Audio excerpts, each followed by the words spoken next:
सर्वधर्मस्थापकस्तम् सर्वधर्मस्वरूपकः आचार्याणां महाचार्यो रामकृष्णाय ते नमः। यथाग्नेर्दाहिका शक्ति रामकृष्णे स्थिता हिया सर्वविद्या स्वरूपं तां शारदं प्रणमाम्यहम् शारदं प्रणमाम्यहम्। परतते सदा लीनं रामकृष्ण समगया जो धर्मो स्थापनरतो वीरेशं नमाम्यहम् वीरेशं नमाम्यहम्।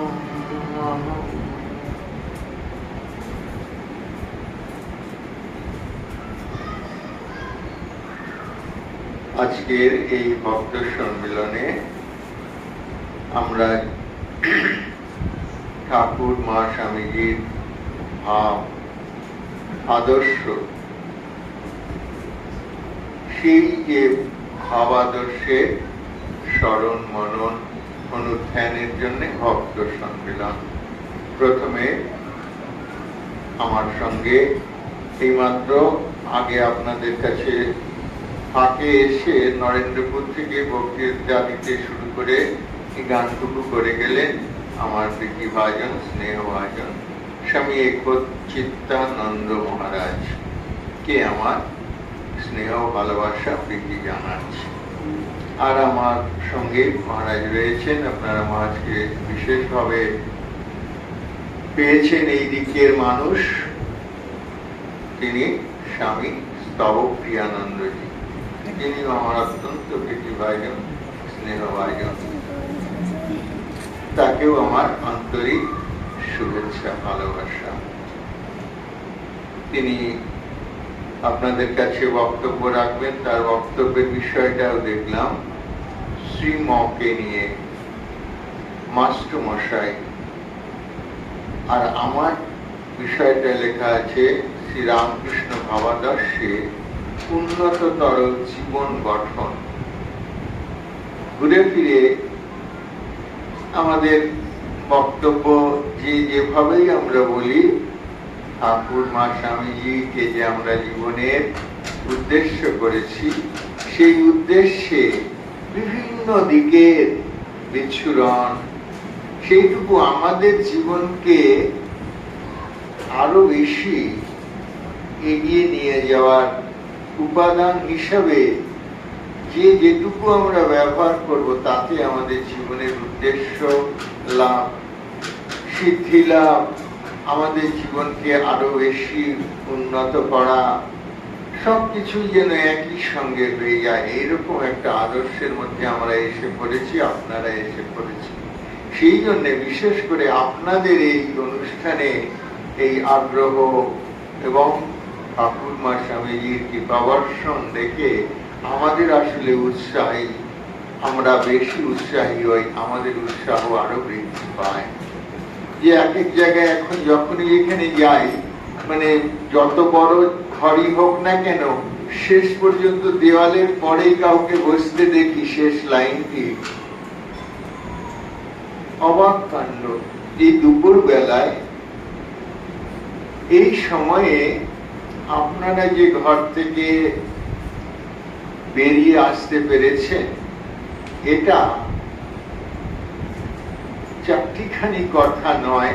যারা এখানে একটু 40 ঊর্ধ্ব 50 ঊর্ধ্ব মানুষ আছেন, তারা এটা বুঝতে পারবেন। এটা খুব এই সময়ের মধ্যে, গত 30 বছরের মধ্যে এই পরিবর্তনটা আমরা দেখছি।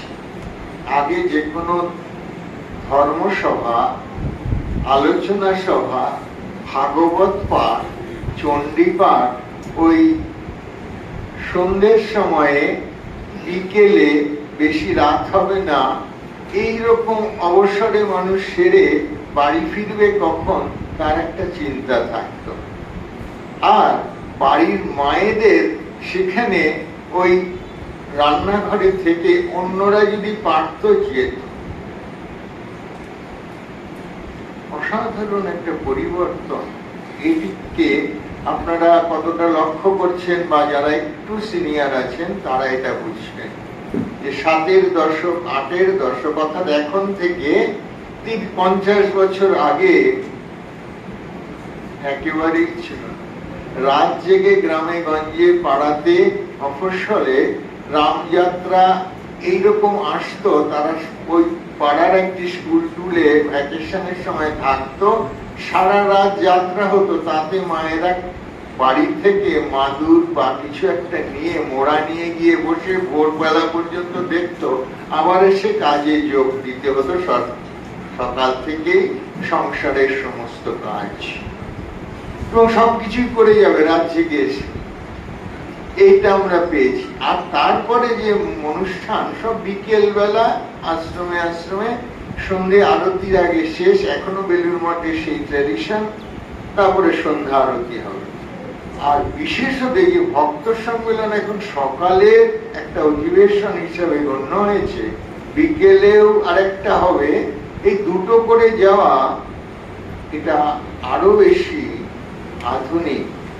এর জন্যে ঠাকুর মা স্বামীজির এই যে ভাব, তারা এসে আগের সময়ে যে অসুবিধাগুলি জনসমাজ, মানুষ অনুভব করত, সেগুলি আপনা থেকেই সমাজে সেগুলি সুগম হতে থাকে, সুলভ হতে থাকে।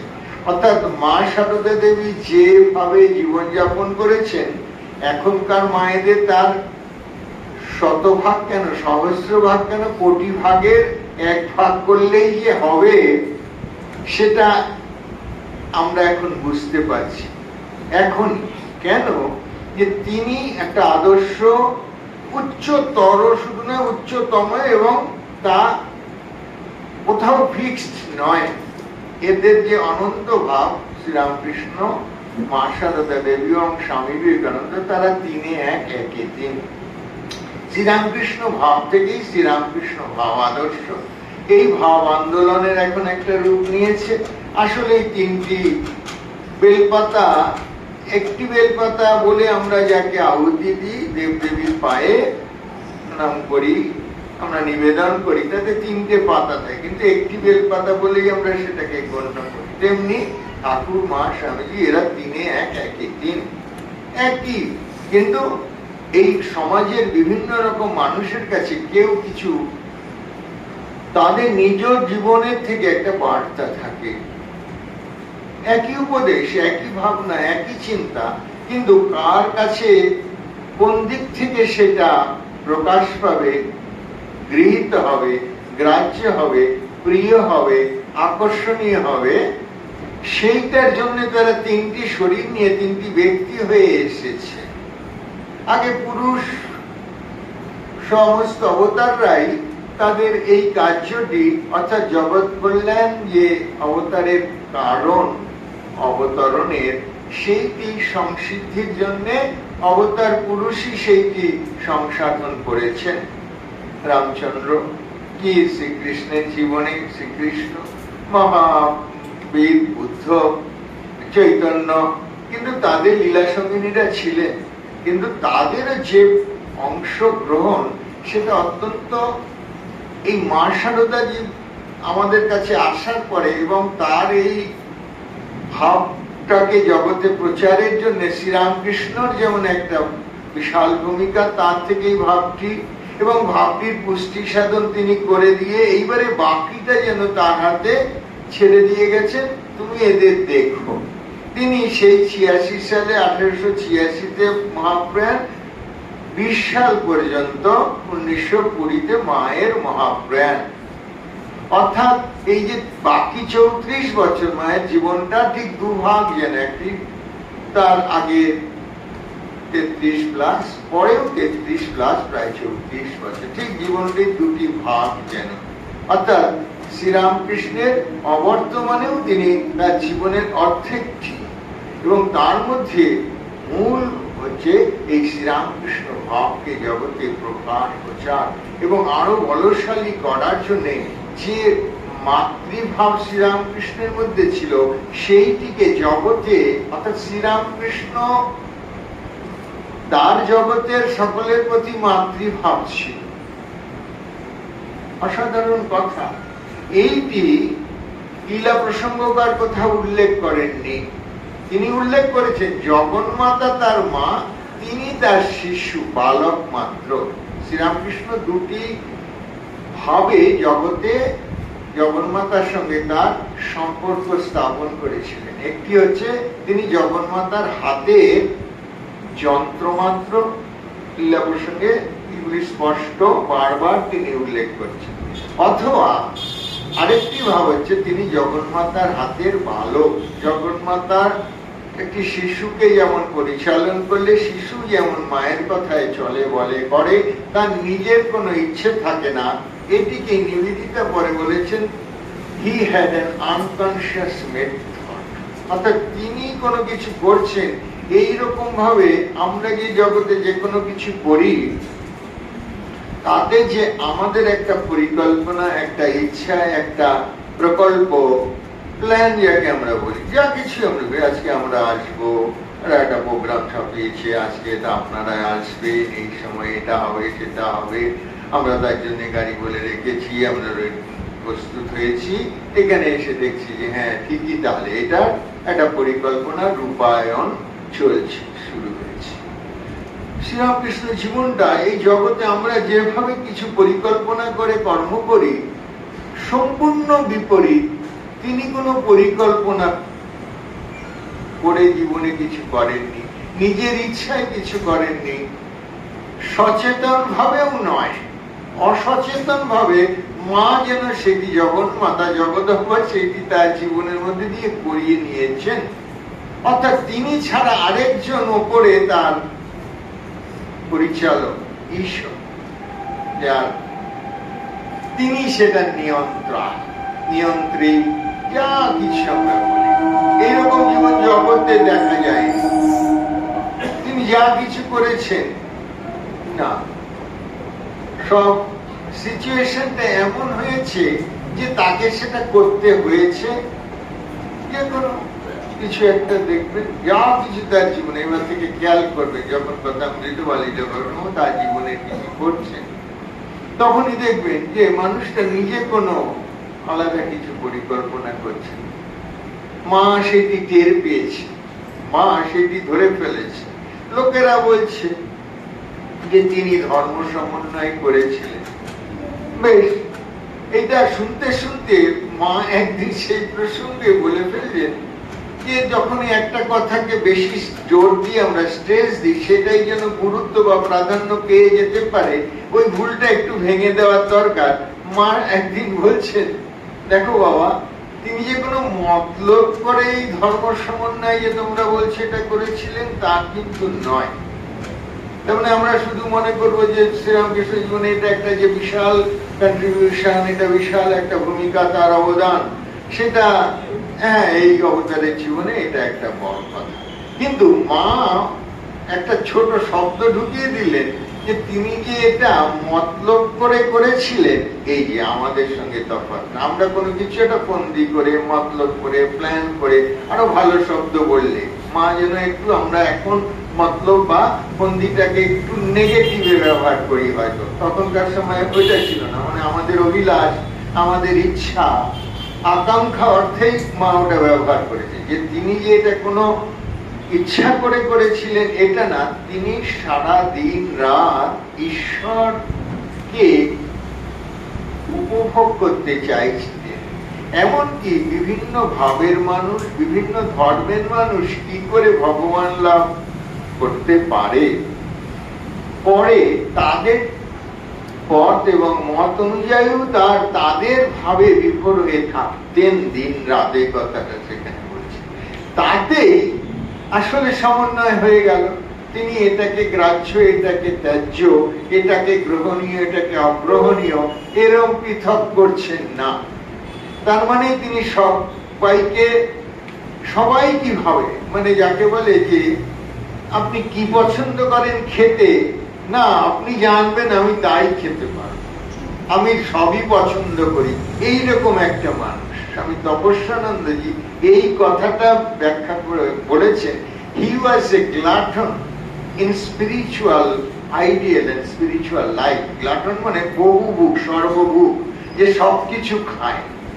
এটা শ্রীরামকৃষ্ণ সম্পর্কে অসাধারণ একটা শব্দ ব্যবহার করেছে, যে অনেকে আপনারা ভাবেন অতিথি আসছে, কি কে আসছে, কাকে আপনারা রান্না টান্না করে খাওয়াবেন, তিনি কি খাবেন না খাবেন যদি আগে না জানা থাকে, একটা সংকোচ থাকে মায়েদের, কি জানি আমি যা যা করলাম তিনি খাবেন কিনা।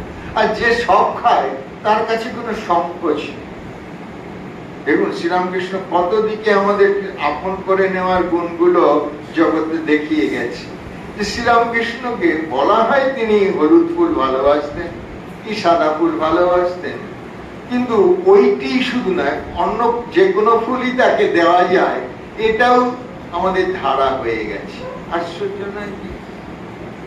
তার মানে কেউই যেভাবেই তাকে কিছু দিতে চাচ্ছে না, তার কোনো সীমাবদ্ধতা নেই, রেস্ট্রিকশন নেই, লিমিটেশন নেই। এইরকম মানুষ হলে তাকে খাইয়ে আনন্দ বলেন আপনারা।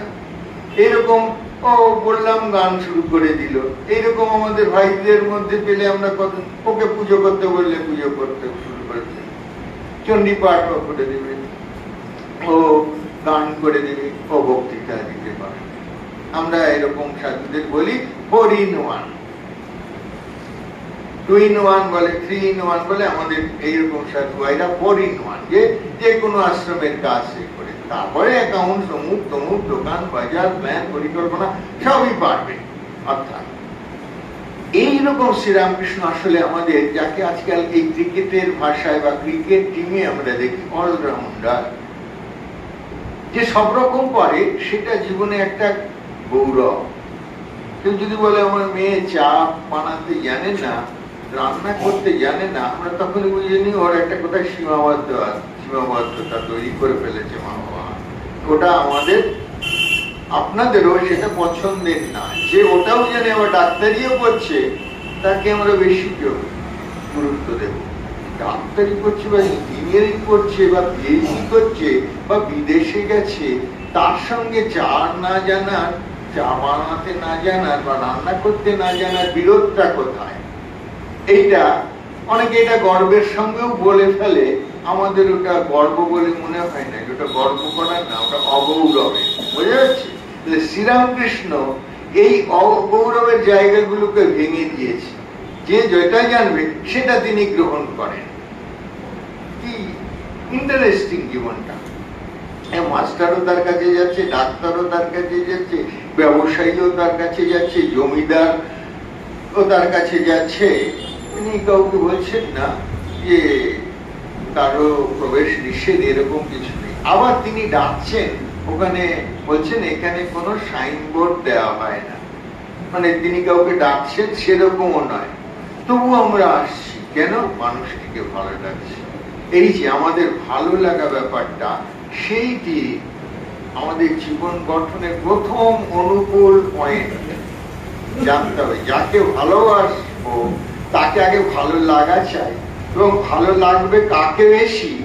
যার কাছে স্বস্তি, স্বস্থ বলে না লোকে, কমফোর্ট ফিল করা, কমফোর্টেবল মনে করা।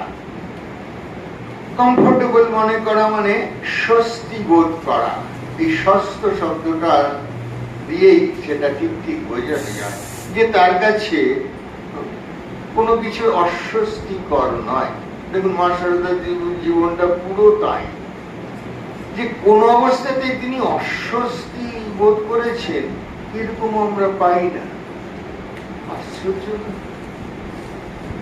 তাহলে শ্রীরামকৃষ্ণ ঠিক সেই রকম ওইটুকু পরিবেশে তিনি রয়েছেন এবং নিজের বাড়িটারি ছেড়ে এসে এখানে ভগবান ইচ্ছায় যে তিনি তার একটা কোটা ঘরে, আমরা মানুষরা যেমন টিউশন পড়তে যেতাম কি কোনো স্যারের কাছে যেতাম, কোনো স্কুল কলেজ হেনা তেনা, তা না, তিনি নিজের জন্য কোনো বাড়িটারি ঠিক ঠিক সারা জীবনে করলেন না। জগন্মাতা তার জন্য পরিকল্পনা করে বসলেন যে এইখানে রানী রাসমণি একটা মন্দির করবেন।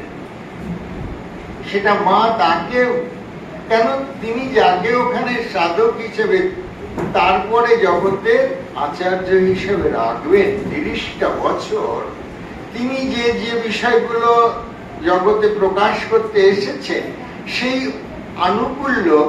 অনুকূলতা রানী রাসমণির মধ্যে জগন্মাতা ঢুকিয়ে দিয়েছেন। আগে কি করে আমরা বুঝলাম? যে তিনি স্বপ্নে দর্শন করেছেন যে মা তাকে বলছেন যে কাশি টাশি যেতে হবে না, এখানেই দক্ষিণেশ্বরে বা গঙ্গার পূব পাড়ে একটা আমি এরকম পড়ে আছি তৈরি হয়ে, কিন্তু আমাকে প্রতিষ্ঠা এখনো করেনি। এই তো মা কালী তাকে দর্শন দিয়েছেন। আচ্ছা, এই দর্শনও দিয়েছেন এবং তিনি সেটা করতে উদ্যোগী হয়েছেন। তখনও শ্রীরামকৃষ্ণ সিনে নেই, তাই তো? পরবর্তীরা যারা বড়, আগে একটা ভূমিকা হয়, অবতরণিকা হয় নাটকে, থিয়েটারে, সিনেমায়, তারপর মূল অভিনেত্রীরা সব প্রবেশ করে, তাই তো? তখন জমে যাবে ব্যাপারটা। ঠিক সেই রকম তখনও তিনি না, তিনি এসেছেন কলকাতায় দাদার সঙ্গে, ওখানে দুটো পয়সা করি কিভাবে আয় করা যায়, একটু পাঠটা পড়াশোনা শিখবে। দাদা একটা টোল করেছে, সেই টোলে দাদা দেখলো যে বাবা মারা গেছে,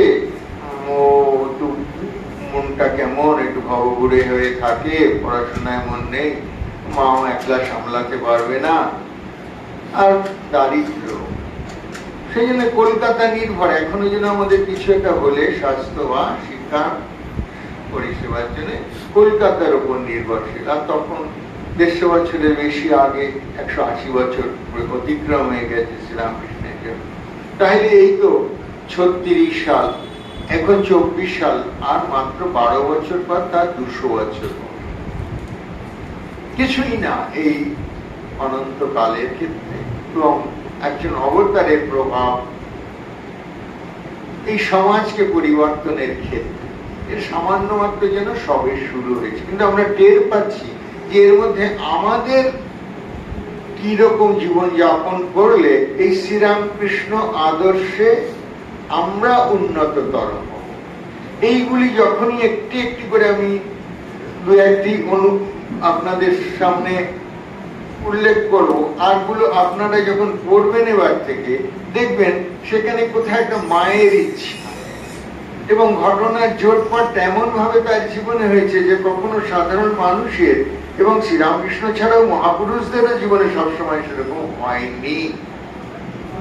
তার মধ্যে এইটা যে মা কালীর মন্দির তৈরি, তার দাদা ওখান থেকে সেই তারা যে গোষ্ঠী বা যে জাতে তাদের সেখানে মন্দির প্রতিষ্ঠা, ভোগ রাগ নিবেদন, এই সমস্ত আমাদের দেশের লোকাচার বা দেশাচার কেমন ছিল সেই পুরো একটা দিক, যেমন সাদা দিক অর্থাৎ সদর্থক দিক, আবার সঙ্গে সঙ্গে সেই যে পুরনো অন্ধকার দিক, এই দুটো পাশাপাশি আমরা তখন পেয়ে যাই। যে তার দাদা ডাক পড়লো কেন ওখানে?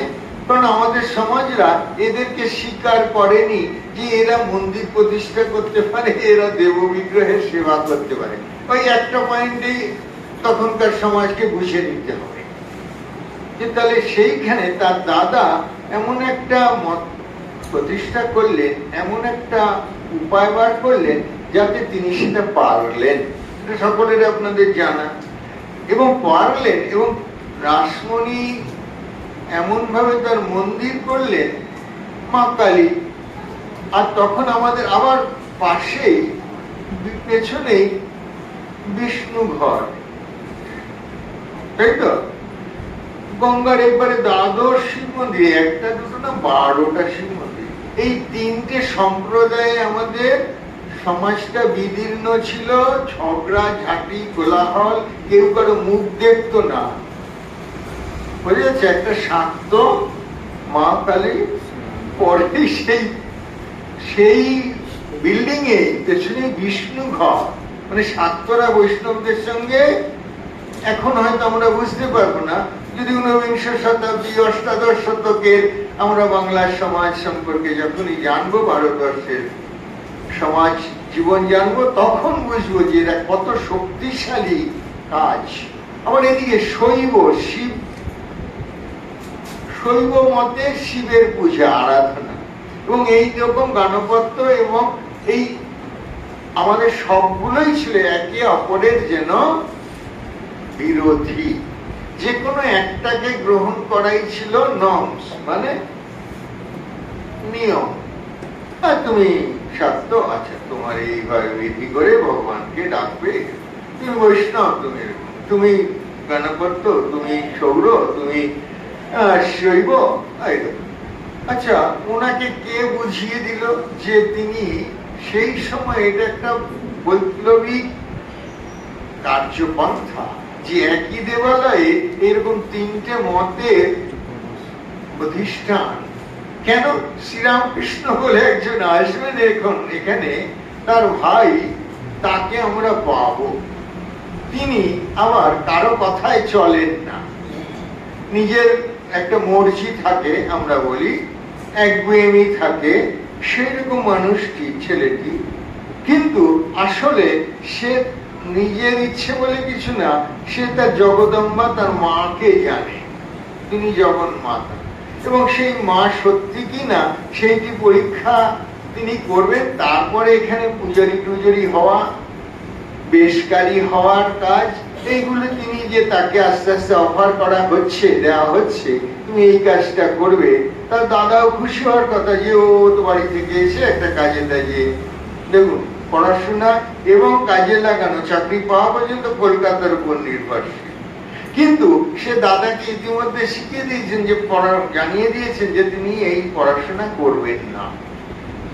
চাল কলা বাধা বিদ্যে, অসাধারণ ব্যাপার।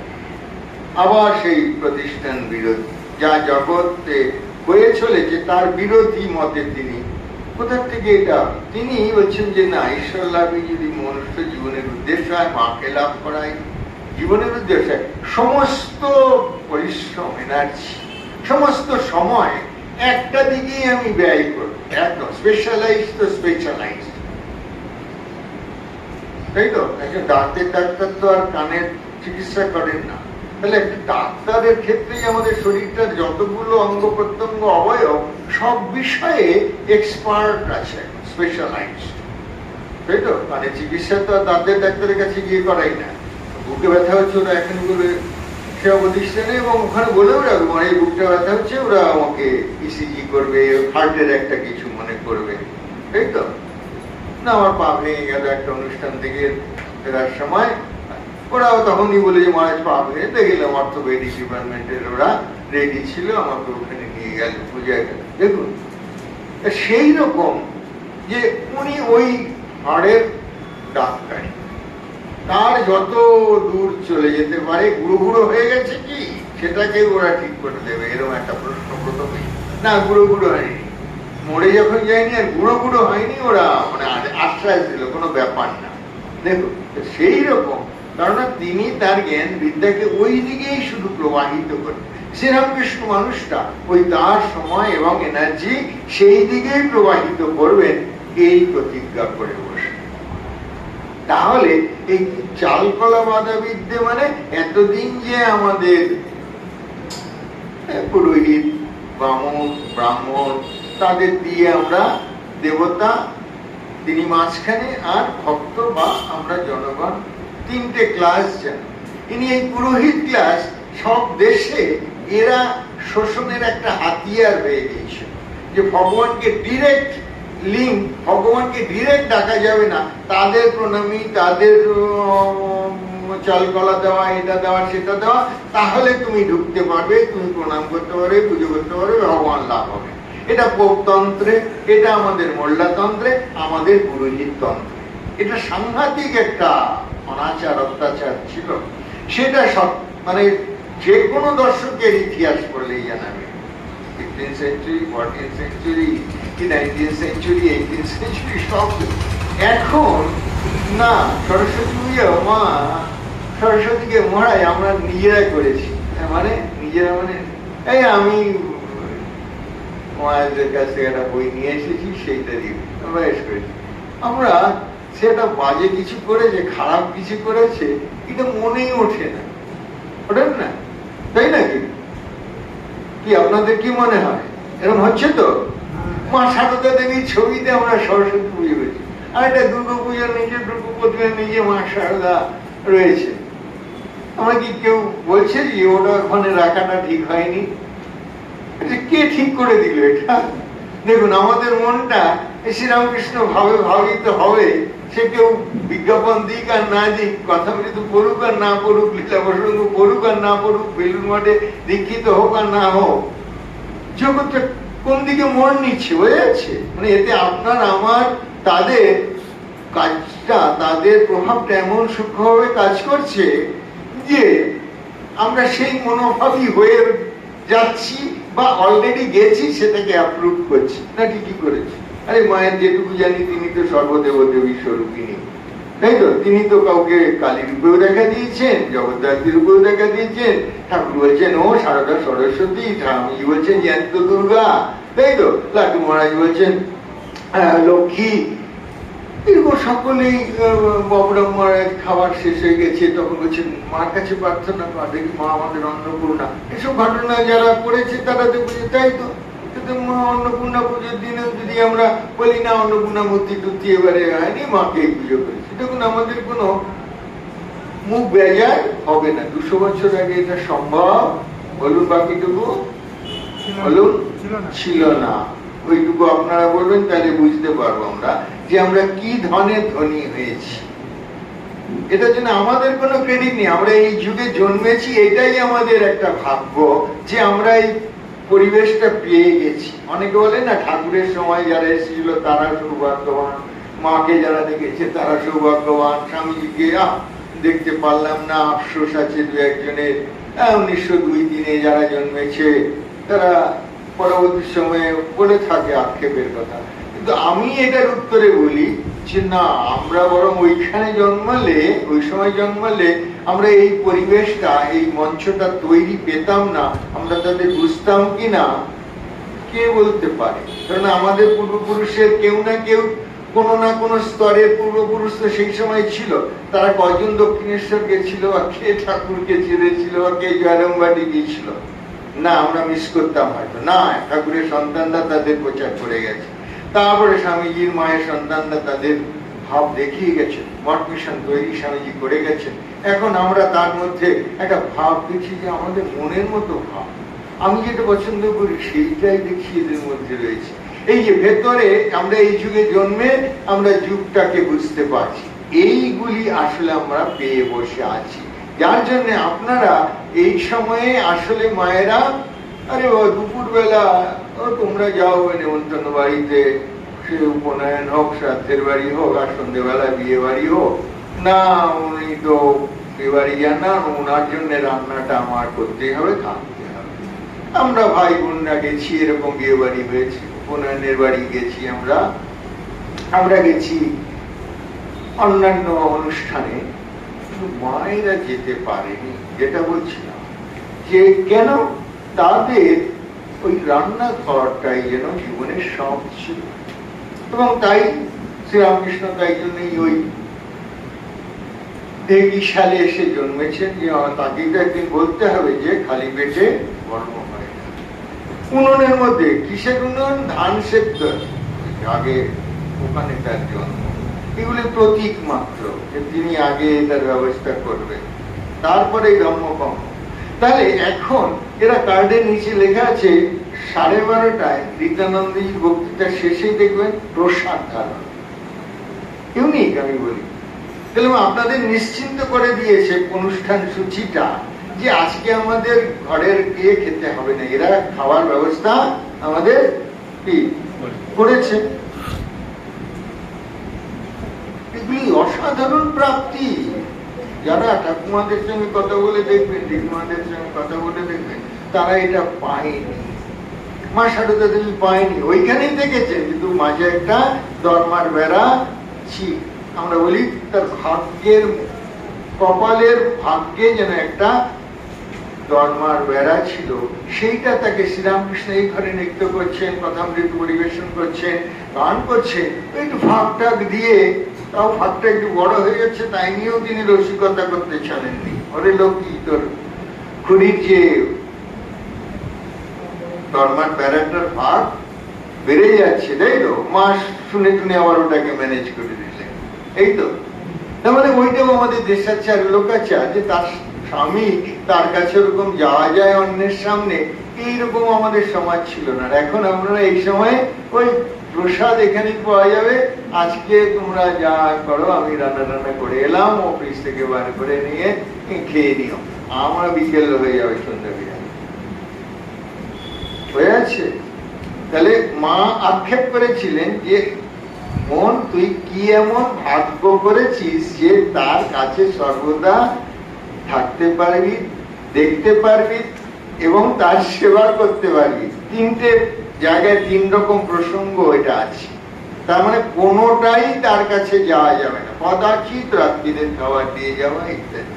তাও গোলাপ মা, যোগীন মা, কখনো লক্ষ্মী দেবী, কখনো ওই স্বভাব ভালো নয়, মেয়েটির হাতে তুলে দিতে হয়েছে। প্রত্যেকটি ঘটনার মধ্যে চমক চমক চমক, আধুনিকতা আধুনিকতা, আরো পোস্ট মডার্ন আজকাল বলে, আরো আধুনিক, যেটা আরো 100 বছর পর মানুষ ভাববে, সেগুলি তাদের জীবনে অলরেডি তারা সেগুলি করে ফেলেছে, আমরা দেখে অবাক হচ্ছি, তাই তো। মা এরকম মহাবুদ্ধিমতী ঠাকুর বলছে, যাকে তিনি বলছেন যে তুমি এরকম ওর হাতে দিলে তো আমি খেতে পারি না, তাই তো। তার মধ্যেও এরকম চমক। মাকে বলছেন তুমি বলো, আলে আর কোনোদিন পাঠাবে না, তাই তো। আমাদের মায়ের আগে, হ্যাঁ হ্যাঁ ঠিক আছে ঠিক আছে, আর কোনোদিন পাঠাবে না। মা তো আমাদের মায়ের মতো কিছু তো পড়াশোনাও করেনি, তাতেই যা ছেড়ে দিলেন ঠাকুরকে, কেউ কথা আমি ঠাকুর আমি বলতে পারবো, তাই তো। খেয়ে নাও এবারের মতো, এবারের মতো, তাই তো। তাই তারপরে যে কথাটি বলছেন সেইটি, যে আমি নিয়ে আসতুম, কিন্তু কেউ মা বলে এসে দাঁড়ালে তাকে ফেরাতে পারবো না।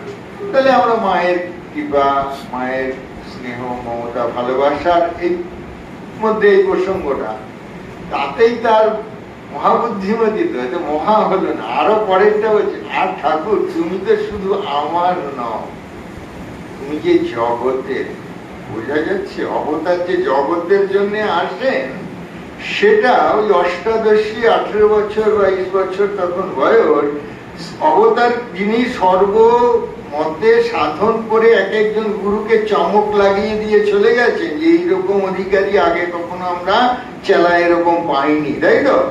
ব্রাহ্মণী হোক, জটাধারী হোক, তোতাপুরী হোক, সকলেই সেই কথা স্বীকার করে গেছে। তাকে এবারে তিনি ঠিক শ্রীরামকৃষ্ণ যেন একটু অন্যদিকে চলছেন, মনে হচ্ছে মা একটু আধুনিক করে দিচ্ছেন, যে না তুমি তো সকলের জন্য এসছো, তুমি তো অবতার, তুমি মানুষ। শ্রীরামকৃষ্ণ পুরু বংশে, চট্টোপাধ্যায় বংশে জন্ম, সেই জন্য তোমার যাত্রা চলে যাবে ওর থালাটা থেকে খেলে। দেখুন উনি যখন ভুল করছেন, ইনি ঠিক করে দিয়েছেন, হয়ে আছে। মানে সমান না হলে এটা হয় না, তাই তো। তাহলে সেই যে জগতের জন্য তিনি, সেটা মাকে স্মরণ করিয়ে দিচ্ছেন। আমরা বলি যে অশিক্ষিত, নিরক্ষরা, অষ্টাদশী, মা সারদা দেবী গ্রামের একটি মেয়ে। হ্যাঁ ঠাকুর কেউটা বলার দরকার ছিল। তাহলে মাকে আমরা বুঝতে পারছি, ঠাকুর কেউ আবার বুঝতে পারছি, কারণ একসময় তিনি তাকেই দায়িত্বগুলি দেবেন, যখন দেখছেন যে সে তৈরি হয়ে গেছে।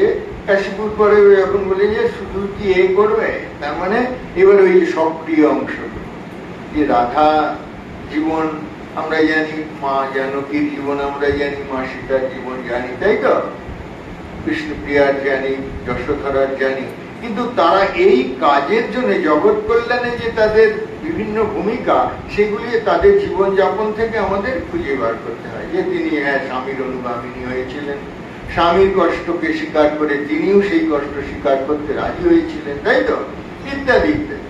কিন্তু শ্রীরামকৃষ্ণের সেরকম করতে হয়নি। মা ঠাকুর বলার পরে যখন হবে তখন হবে। আর বুঝে গেছেন যে যখন মা বলছেন যে এদের দায়িত্ব আমি নেব, তাই তো, একটু বেশি খেতে দিয়েছিলেন, তাই নিয়ে ঠাকুর একটু ফোটা দিয়েছিলেন না, যে অত করে খাওয়াচ্ছ কেন, এরা তো এখানে এসে বস বস করে ঘুমোবে, এদের ভবিষ্যৎ কে দেখবে? স্বাভাবিক। এবারে উত্তরটা হচ্ছে ওদের ভবিষ্যৎ ডোন্ট ওয়ারি, আর কি আমরা বলি না, ডোন্ট ওয়ারি, কালকে দেখা হবে। ঠাকুর একটু অস্বস্তি বোধ করছেন, ঠাকুরকে স্বস্তি বোধ করিয়ে দিলেন, এইরকম মা আমাদের। তাহলে এইগুলি যখন আমরা দেখব, এই ভাবের থেকে আমরা যেগুলি গ্রহণ করব, এগুলি আপনা থেকেই আমাদের উন্নত করবে।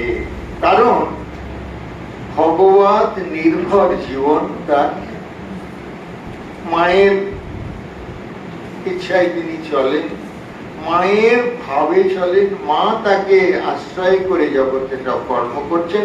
এইগুলি আমরা দেখবো যে তিনি কোথাও নিজে কিছু করছেন। গুরুরা আসছে, আমরা ফর্ম, আপনারা সবাই যারা দিতে হয়েছে ফর্ম টর্ম ফিল আপ করেছেন, শ্রীরামকৃষ্ণের কোনো ফর্ম টর্ম ফিল আপ করতে গুরুরার কাছে যেতে হয়নি, গুরুরা এসছে তার কাছে, তার নির্দেশে জগৎ, তাই তো, বসে গেছেন, কে আমার তৈরি করে নিতে হবে, ও এখানে বসে সব। তাহলে আমাদের এই চারিদিকে ছোটাছুটি ধর্ম করার জন্য সেইটা আমাদের এরকম একমুখী হবে যে না, আমাদের এই কাছাকাছি এটা ভক্ত সম্মেলন আছে, ওটা গেলেই হবে। এখন বেলুন মঠেরটাই পাচ্ছি না, কি ইউনিভার্সিটিটাই পাচ্ছি না, কি গোলপার্কেরটাই পাচ্ছি না, তাতে আফসোস হবে না। বুঝে যাচ্ছে? আমাদের মনটা তৈরি করিয়ে নিচ্ছেন কিরকম, যে তোমাদের পাশেও একটা আশ্রম হবে, তোমাদের কাছে হবে, তোমরা ওখানে করলেই হবে। মাস্টারমশাই একদিন এই কথাটা, এই যে শ্রীরামকৃষ্ণের সঙ্গে কথা হতে হতে হতে হতে দেখবেন কথামৃতে কিছু কিছু কথা মাস্টারমশাই শ্রীরামকৃষ্ণ সম্পর্কে বলছেন, মানে যাকে আমরা বলি মাস্টারমশার নিজস্ব মূল্যায়ন শ্রীরামকৃষ্ণের। হ্যাঁ, একদিন বলছেন, আপনাকে যে যত বুঝবে সে তত উন্নত হবে। কথামৃতে পেলে ওটা দাগ দিয়ে দেবেন। মাস্টারমশাই শ্রীরামকৃষ্ণকে বলছেন, আপনাকে যে যত বুঝবে, মানে আমাদের কাছে একটা পুরো চুম্বক পেয়ে গেছি, এবারে যেটা পরস্পর পেয়ে গেছি, যেটা ছোঁবে এটা সেটাকেই শোনা করে দেবে। যে শ্রীরামকৃষ্ণই যে আমাদের আদর্শ, আমাদের রাজ্যের মধ্যে, আমাদের হাতের মধ্যে, আমাদের আওতার মধ্যে, আমাদের আয়ত্তের মধ্যে, এটাকে কত গুণ জোরদার করে দিলেন মাস্টারমশাই, বলুন তো। আমাদের গুরুরা ইষ্ট ঠিক করে দিয়েছে, ভগবানের নাম করতে হবে, আমরা রামকৃষ্ণ নাম পেয়েছি, স্বামীজি এই সংঘ প্রবর্তন করছেন, ঠাকুরের শিষ্য, তাদের শিষ্যদের কাছে আমাদের দীক্ষা হয়েছে, সব তো পরম্পরা পেয়েছি। কিন্তু মাস্টারমশাই যখন ঠাকুরকে বলছেন, আপনাকে যে যত বুঝবে সে তত উন্নত হবে, তাহলে উন্নত হওয়ার মাপকাঠি তিনি বিদেশে যাওয়া, অমুককে ধরা, অমুক মাল্টিন্যাশনালে কাজ করা, অমুক জায়গায় ইঞ্জিনিয়ার হওয়া, অমুক জায়গায় ডাক্তারি হওয়া, যেগুলো নিয়ে আমরা বিচলিত ছিলাম এতদিন, সেটাকে বলছে শ্রীরামকৃষ্ণকে যে যত বুঝবে। যে যত বুঝবে মানে আমাদের বুদ্ধির দৌড় প্রত্যেকেরই লিমিটেড থাকবে, পুরো কেউ বুঝে যাব না, এটার মধ্যে এটাও আভাস রয়েছে, ইঙ্গিত রয়েছে, যে যতটুকু বুঝবে। তাদের শ্রীরামকৃষ্ণের গল্পও আছে যে গাছে অত পাতা ডালপালা, অততে তোমার কি কাজ, তুমি আম খেতে এসেছো, আম খাও, তাই তো। মদের দোকানে, সুরির দোকানে কত মন মদ আছে, তাতে জেনে লাভ কি, তোমার এক বোতলেই নেশা হয়ে যাক। মানুষটা কিরকম ইন্টারেস্টিং, সেগুলি মাস্টারমশাই অনর্গল শুনছে না, সেগুলো বইয়ে লিখে ফেলেছে। বাবা দেখছে ছেলে একটু লুকিয়ে লুকিয়ে মদ ধরেছে, তো ছেলেকে কি করে বারণ করা যায়? শ্রীরামকৃষ্ণের গল্প তো বলছে, বাবা ওগুলো ভালো না, ওগুলো ধরো না। ছেলে বলছে, বাবা তুমি একদিন আমার এটা একটু খেতে দেখো না। সত্যি বাবা একটু রাজি হলো। ওর কি এত নেশা যে ও মদ না খেয়ে থাকতে পারে না। তো সে একটু খেলে, বাবা একটু খেলে, তাই তো। এবারে দুদিন পরে সেই বাবা বলছে ছেলেকে, বাবা তুমি ছাড়ো ছাড়ো, আমি ছাড়ছি। ওটাকে আমরা লিটারালি নেব না। শ্রীরামকৃষ্ণ বলতে চাইছেনটা কি? আচ্ছা, এরকম গল্প বলে ভগবানের আস্বাদন বোঝাচ্ছেন। মানুষটা কোন লেভেলে নেমে যেতে পারেন, তাতে তার কোনো অসম বিষম যে আমাদের সাহিত্যে রূপক বা উপমান উপমেয়, উপমা যেন সমভাবের হয়, এই একটা শর্ত থাকে। কিন্তু ইনি এরকম বিষম অসম ব্যবহার করেছে, কিন্তু মাস্টারমশাই বা আমাদের রামকৃষ্ণ বিবেকানন্দ সাহিত্য থেকে সেগুলি আমরা তুলে দিইনি। যে তিনি বলেছেন এই লেভেলের মানুষ হোক, ইঙ্গিতটা পাবে ওই কালীপদ ঘোষকে বলছেন। কালীপদ ঘোষ শুনেছেন ওনার কাছে এলে নাকি মানুষ ভূত হয়ে যায়। তা বলছেন, আপনার এখানে কি বিদেশি মত পাওয়া যায়? বিদেশি? বলছেন বিদেশি না, একদম নিজের ঘরে তৈরি করা। শ্রীরামকৃষ্ণের উক্তি কোথায় লেখা আছে? ভক্ত মালিকাতে লেখা আছে, গম্ভীরানন্দজি লিখছে। তাহলে আমাদের অর্ডারে ওই কোনো ছুত অচ্ছুত ব্যাপারটা নেই, ঠাকুর ওটা ভেঙে দিয়ে গেছে, তাই তো। মার্জিত হতে হবে, শিক্ষিত হতে হবে, অমুক হতে হবে, তমুক হতে হবে, এইসব জন্য একটা ক্যাটেগরি ছিল, তাই তো। সকলেরই ওই ঈশ্বর লাভের দিকে মনটাকে ঘুরিয়ে দিচ্ছে। তাহলে শ্রীরামকৃষ্ণকে যে যত বুঝবে, এই আমাদের এই সব প্রচেষ্টার মধ্যেই রয়েছে শ্রীরামকৃষ্ণকে বোঝার চেষ্টা। আরেকদিন এই দুটো কথা বলি, এটা যেমন লক্ষ্যটা ঠিক করে দিলেন। আরেকদিন মাস্টারমশাই নিজে থেকে বলছেন, এখান থেকে যদি একটা স্রোত হয় তো বেশ হয়। সেদিন ঠাকুর একটু কথাটাকে মানে একটু নাড়িয়ে চাড়িয়ে দেখার জন্য মাস্টারমশাইকে বলছেন সে কিরকম, মানে একটু মাস্টারমশাই সেটা একটু ব্যাখ্যা করুন আর কি। কথা কিন্তু যখন করবেন খেয়াল করুন। মাস্টারমশাই তখন নিজে থেকে বলছেন, এখান থেকে যদি একটা স্রোত হয় তাহলে বেশ হয়। তারপরে যে প্রশ্নের ঠাকুর এইটুকু বলার পরে মাস্টারমশাই বলছেন, সেটি তো আর একঘেয়ে হবে না। কি সুন্দর! একঘেয়েমি তার জীবনে নেই। তার মানে এই আরেকটা লক্ষণ, যাতে আমরা তার কাছে পৌঁছতে পারি সহজে। কারণ আমি যেটা পছন্দ করি, ভালোবাসি, সেটা তার কাছে গ্রাহ্য হবে। তার একঘেয়েমি নেই। এইটা যেদিনই জেনেছি, না আমার ঠাকুরকে ভালো লাগে, বুঝে গেছি যে তার আমি যেটা করব, আমি যেটা পছন্দ করি, সেটা তার কাছে অপছন্দের হবে না। ওই একঘেয়েমিটা তার অপছন্দের। অতএব আমি ও আপনারা যে যেমন ভাবেই তাকে দিন না কেন, তিনি সেই ফুলটা বা সেই জলটা, সেই মিষ্টিটা, সেই ফলটা, তার প্রার্থনাটা গ্রহণ করবেন। তাহলে এবারে আগে লক্ষ্য এবং পথটাও আমরা পেয়ে গেলাম। তাকে যেভাবেই আমরা আপনার করে নেওয়ার চেষ্টা করি না, তিনি সেটি গ্রহণ করবেন। ঠাকুর নিজে বিভিন্ন পরিচ্ছেদ দেখবেন, কয়েক জায়গায় এটা আছে। এক একটা আলোচনা শেষ হচ্ছে, ক্লাস সামারি করার সময় আমরা যেমন সংক্ষেপে আবার একটু উল্লেখ করি, তিনি দু তিন জায়গাতে এটা আছে, শেষ করছেন। আসল কথা এই, তাকে ভালোবাসতে। মাস্টারমশাই সেইটা সেইভাবেই সেই অধ্যায়টাকে শেষ করেছেন, পরিচ্ছেদটাকে শেষ করেছেন। আসল কথা এই, শেষ কথা এই, তাকে ভালোবাসতে। তাহলে আমরা উদ্দেশ্য পেয়ে গেলাম, শ্রীরামকৃষ্ণের জীবন যখন করবো, যেখানে পাবো, লক্ষ্য করবো যে তার মধ্যে ওই গুণগুলো যেগুলি আমাদের দেশাচার লোকাচার বহির্ভূত ছিল, সেইগুলোকে তিনি কোথা থেকে আমাদের কাছে পরিবেশন করছেন। মানে আগেরটাকে আসলে তিনি তার মানে পছন্দ করছেন না, যে ভবিষ্যতের মানুষ ওগুলোকেই তিনি একটু জায়গায় করতে যাচ্ছিলেন, সেটা আমার মা ঠিক করে দিয়েছে যে না, এর নেওয়াটা খাবে। তাহলে আমরা যাদেরকে অপান্তেও বলতুম, তাদের আর সংকোচ থাকলো না শ্রীরামকৃষ্ণ। সেটা মা সারদা দেবী বিনোদিনীকে যেমন ঠাকুর আশ্রয় দিয়েছেন, কালীপদকে দিয়েছেন, গিরিশবাবুকে দিয়েছেন, অনেককে দিয়েছেন, সে তার জীবনেই করেছেন। কিন্তু মা পরে 20 সাল পর্যন্ত বেঁচে সেই কাজটি সমাজে করে গেছে। আমরা ধীরে ধীরে যত আমরা এগোবো, ওই যতটুকু বুঝবো, ওই যতটুকু মানে আস্তে আস্তে